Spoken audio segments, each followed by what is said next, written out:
Eu vou conversar agora com a doutora Melissa Soler.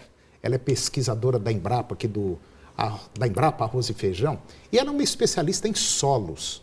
E nós vamos conversar agora sobre plantio direto e também sobre os gases do efeito estufa. Doutora Melissa, bom dia. Bom dia. Tudo bem com a senhora? Tudo bem, e você? Então tá bom, tá ótimo.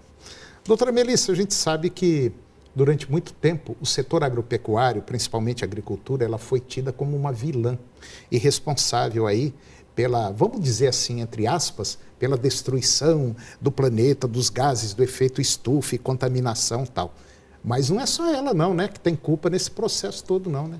Não, não é só ela. Nós temos, a agricultura tem sua parcela, só que as cidades, as pessoas, a população, os setores industriais, todos eles têm uma parcela, inclusive, muito maior na produção de gás de efeito estufa do que a própria agropecuária.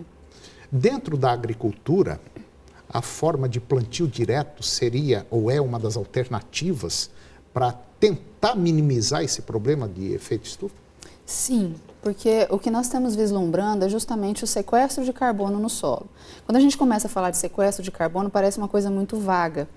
Mas quando você lida com sistemas, a coisa mais importante é que você retenha esse carbono que poderia ir embora para a atmosfera na forma de CO2, por exemplo, que aumentaria o aquecimento global. A gente retém isso no solo na forma de palhada, na forma de raízes. Quer dizer, é mais ou menos como nós estamos vendo nessas cenas agora, onde a soja, o milho, o trigo, eles são plantados em cima do mato, vamos dizer assim, né? Em cima de uma palhada. E é essa palhada que segura, que protege o solo, né? Exatamente. Essa palhada, ela fica, além de reter a umidade, no próprio material vegetal a gente tem o carbono. E esse carbono, ele fica retido no solo, diminuindo o impacto do efeito estufa, do aquecimento da terra.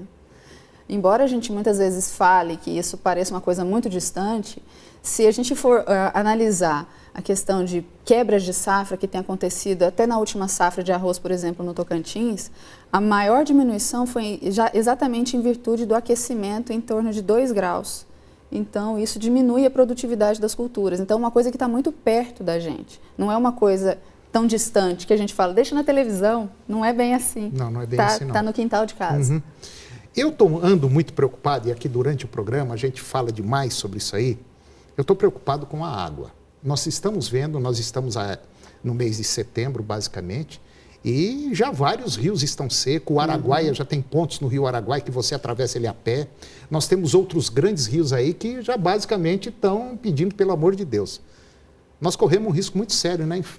Com água não corremos? Corremos e corremos o planeta todo, né? Se nós não começarmos a ter boas práticas, falando de agricultura, boas práticas agrícolas em que a gente permita que a água ela permaneça no sistema, ou seja, ela infiltre dentro do solo e abasteça lençol freático, vai abastecer rios. Se a gente não estiver trabalhando com nascentes, se a gente plantar matas ciliares, e se dentro das nossas casas a gente não parar de gastar em excesso, aquele banho demorado, aquela louça que a gente deixa a torneira aberta para lavar a louça, não precisa, uma hora vai faltar. Talvez não falte tanto para a gente, mas vai faltar para os nossos filhos. Eu não sei não, mas eu acho que a gente vai pegar um pedaço sim. Já estamos começando a pegar. Doutora Melissa Soler, olha, eu agradeço demais a participação da senhora aqui. Eu gostaria de tê-la novamente aqui no nosso programa, porque esse tema ele é inesgotável. É um tema educacional. É educação isso aí. Eu agradeço a oportunidade. Gostaria muito de vir aqui outras vezes, sim. Então a senhora já está convidada. Obrigada. Tá bom? Tá, já. Muito obrigado. Obrigada. E depois do intervalo, você vai ver que as processadoras de soja para o mercado interno estão paralisando as atividades por falta de grão e também do preço. E você vai saber o que é pejotização. É um minutinho só e eu volto já.